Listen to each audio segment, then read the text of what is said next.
Muito bom dia, boa tarde, boa noite, meu amigo, minha amiga. Eu espero que você esteja muito bem, feliz com Jesus. Estamos aqui para mais um dia da nossa leitura bíblica diária. Hoje, nosso dia 349, vamos ler dos capítulos 6 a 9 do livro de Hebreus. Amém? Vamos orar e a gente inicia a leitura. Senhor Deus, Pai Todo-Poderoso, muito obrigado, Senhor, pelo teu amor, pela tua bondade, pela tua misericórdia.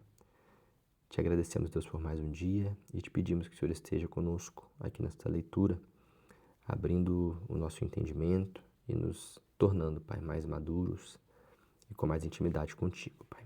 Isso é o que nós pedimos, agradecemos, em nome de Jesus. Amém. Amém. Hebreus, capítulo 6.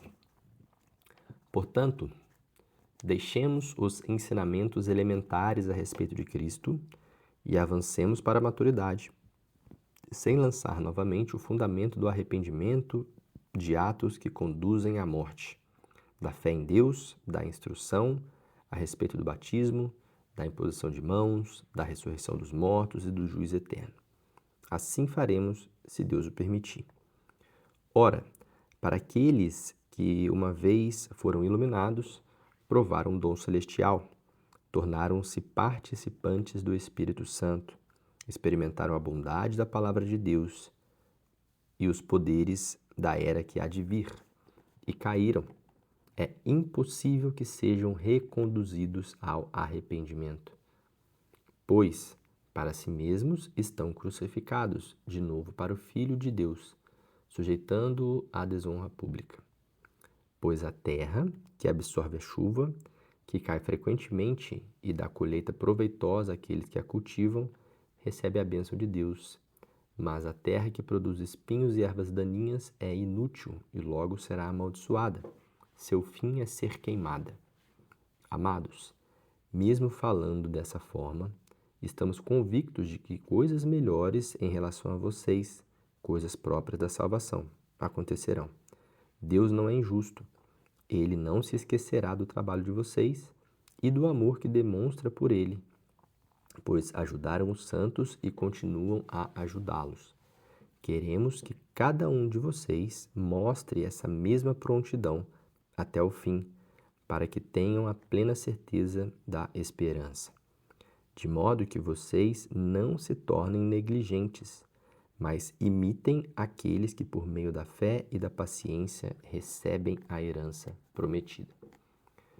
Quando Deus fez a sua promessa a Abraão, por não haver ninguém superior por quem jurar, jurou por si mesmo, dizendo: esteja certo de que o abençoarei e farei numerosos os seus descendentes.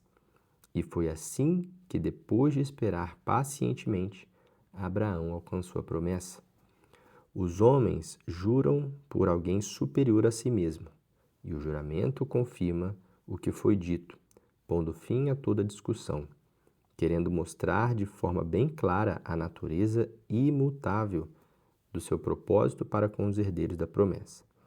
Deus o confirmou com juramento, para que por meio de duas coisas imutáveis, nas quais é possível que Deus minta, sejamos firmemente encorajados, nós que nos refugiamos nele para tomar posse da esperança a nós proposta.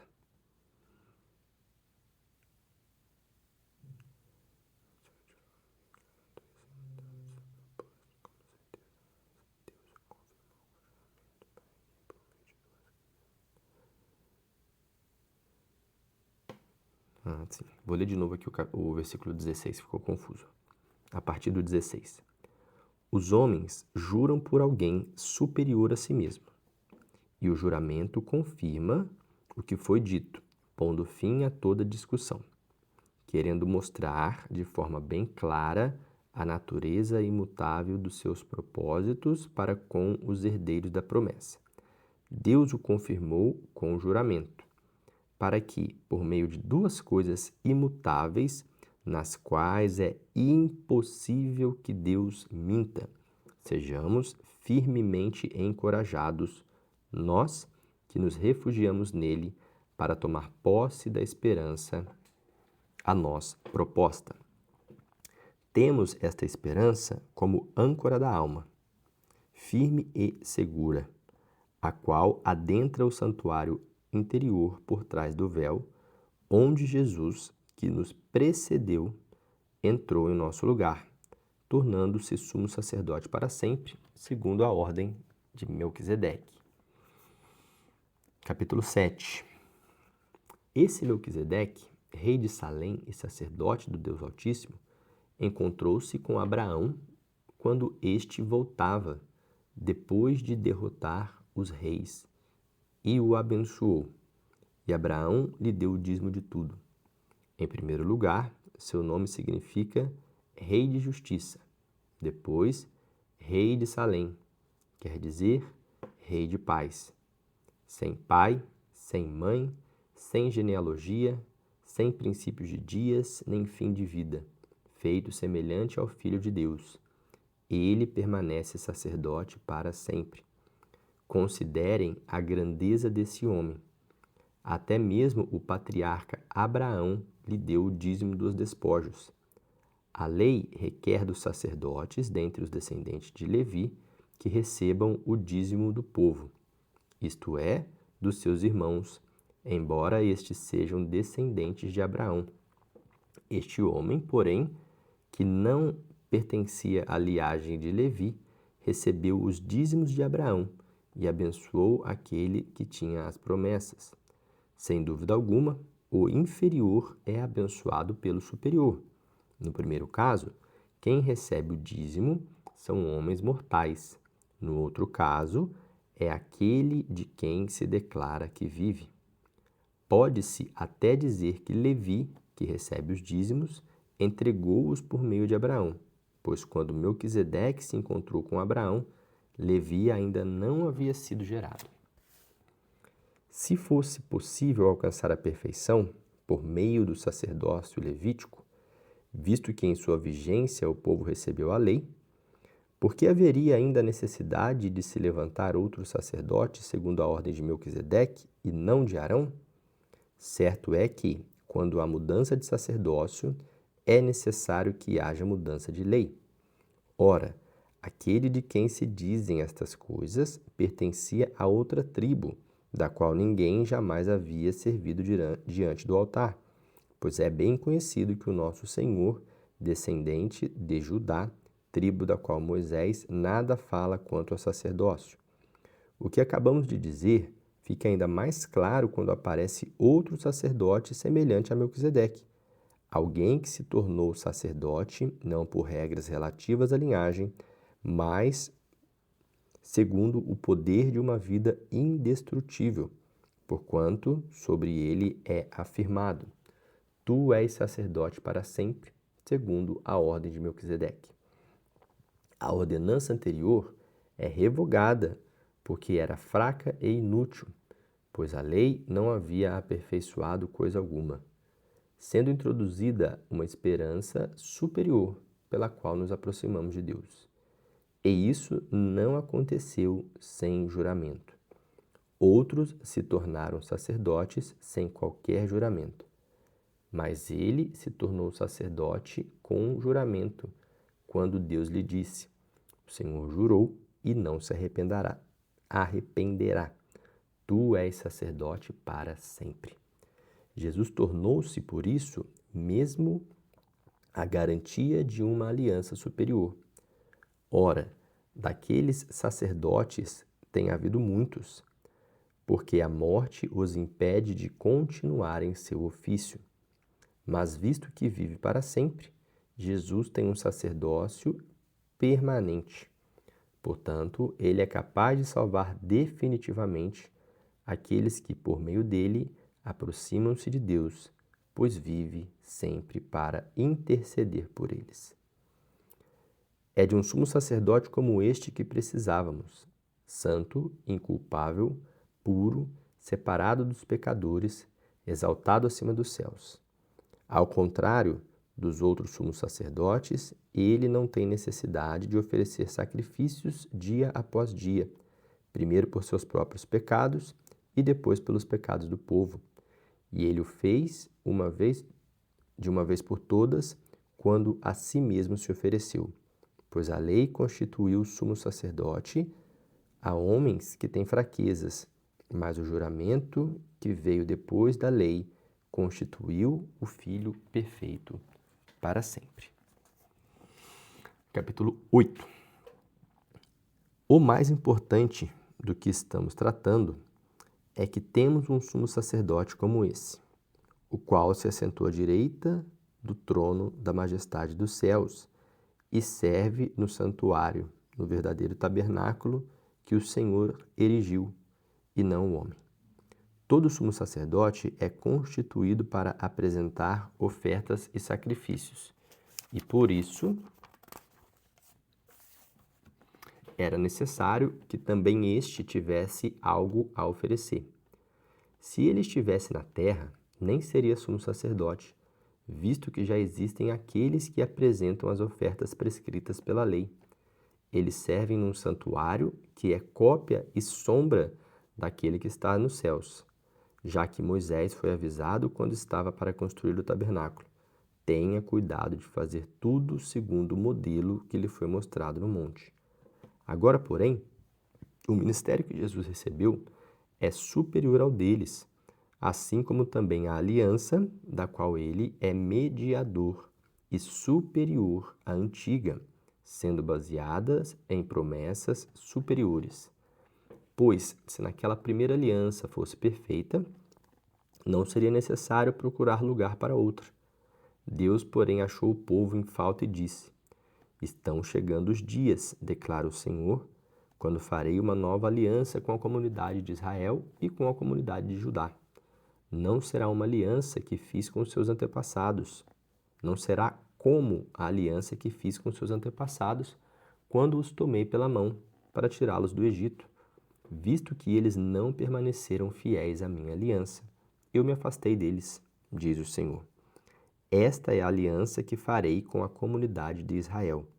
Depois daqueles dias, declara o Senhor, porei minha lei em suas mentes e escreverei em seu coração. Serei o seu Deus e eles serão o meu povo. Ninguém mais os ensinará a seu próximo, nem a seu irmão, dizendo: Conheça o Senhor, porque todos eles me conhecerão, desde o menor até o maior, porque eu lhes perdoarei a maldade e não lembrarei mais dos seus pecados. Chamando nova esta aliança, ele tornou antiquada a primeira, e o que se torna antiquado é envelhecido e está a ponto de desaparecer. Capítulo 9. Ora, a primeira aliança tinha regras para adoração e também um santuário terreno. Foi levantado um tabernáculo na parte da frente, chamada Lugar Santo. Estavam o candelabro, a mesa e os pães da presença. Por trás do segundo véu havia a parte chamada Lugar Santíssimo, onde se encontrava o altar de ouro para o incenso e a arca da aliança, totalmente revestida de ouro. Nessa arca estavam o vaso de ouro contendo o maná, a vara de Arão, que floresceu, e as tábuas da aliança. Acima da arca estavam os querubins da glória, que com sua sombra cobriam a tampa da arca. A respeito dessas coisas, não cabe agora falar detalhadamente. Estando tudo isso preparado, os sacerdotes entravam regularmente no lugar santo do tabernáculo para exercer o seu ministério. No entanto, somente o sumo sacerdote entrava no lugar santíssimo, apenas uma vez por ano, e nunca sem apresentar o sangue do sacrifício que ele oferecia por si mesmo e pelos pecados que o povo havia cometido por ignorância. Dessa forma, o Espírito Santo estava mostrando que ainda não havia sido manifestado o caminho para o lugar santíssimo, enquanto permanecia o primeiro tabernáculo. Isto é uma ilustração para os nossos dias, indicando que as ofertas e os sacrifícios oferecidos não podiam dar ao adorador uma consciência perfeitamente limpa. Eram apenas prescrições de que tratava de comida e bebida e de várias cerimônias de purificação com a água. Essas ordenanças exteriores foram impostas até o tempo da nova ordem. Quando Cristo veio como sumo sacerdote dos benefícios agora presentes, ele adentrou o maior e mais perfeito tabernáculo não feito pelo homem, isto é, não pertencente a esta criação, não por meio de sangue de bodes e novilhos, mas pelo seu próprio sangue. Ele entrou no lugar santíssimo de uma vez por todas e obteve eterna redenção. Ora, se o sangue de bodes e touros e as cinzas de uma novilha espalhadas sobre os que estão cerimonialmente impuros os santificam, de forma que se tornavam exteriormente puros, quanto mais o sangue de Cristo, que pelo Espírito eterno se ofereceu de forma imaculada a Deus, purificará a nossa consciência de atos que levam à morte, para que sirvamos ao Deus vivo. Por essa razão, Cristo é o mediador de uma nova aliança, para os que são chamados recebam a promessa da herança eterna, visto que ele morreu como resgate pelas transgressões cometidas sobre a primeira aliança. No caso de um testamento, é necessário que se comprove a morte daquele que o fez, pois um testamento só é validado no caso de morte, uma vez que nunca vigora enquanto está vivo quem o fez. Por isso, nem a primeira aliança foi sancionada sem sangue.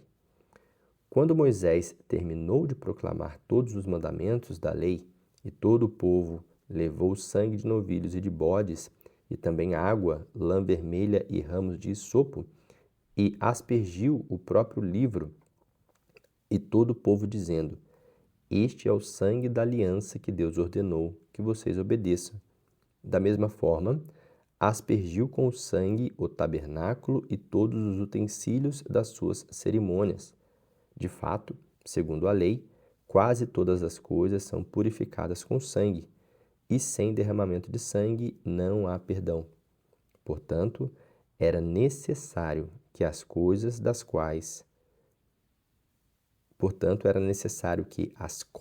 das coisas que estão nos céus fossem purificadas com esses sacrifícios, mas as próprias coisas celestiais com sacrifícios superiores.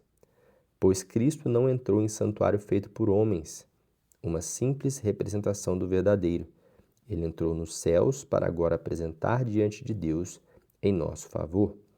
Não, porém, para se oferecer repetidas vezes, à semelhança do sumo sacerdote que entra no lugar santíssimo todos os anos com sangue alheio. Se assim fosse, Cristo precisaria sofrer muitas vezes desde o começo do mundo. Mas agora ele apareceu uma vez por todas no fim dos tempos, para aniquilar o pecado mediante o sacrifício de si mesmo. Da mesma forma, como o homem está destinado a morrer uma só vez e depois disso enfrentar o juízo, assim também Cristo foi oferecido em sacrifício, uma única vez, para tirar os pecados de muitos, e aparecerá segunda vez, não para tirar o pecado, mas para trazer a salvação aos que o aguardam. Amém? Essa foi a nossa leitura de hoje. Amanhã, se Deus quiser, nos permitir, nos encontraremos novamente para mais uma leitura. E vamos assim até finalizarmos toda a Bíblia em um ano. Essa aqui é a nossa meta. Amém? Te vejo amanhã, se Deus permitir. Deus te abençoe.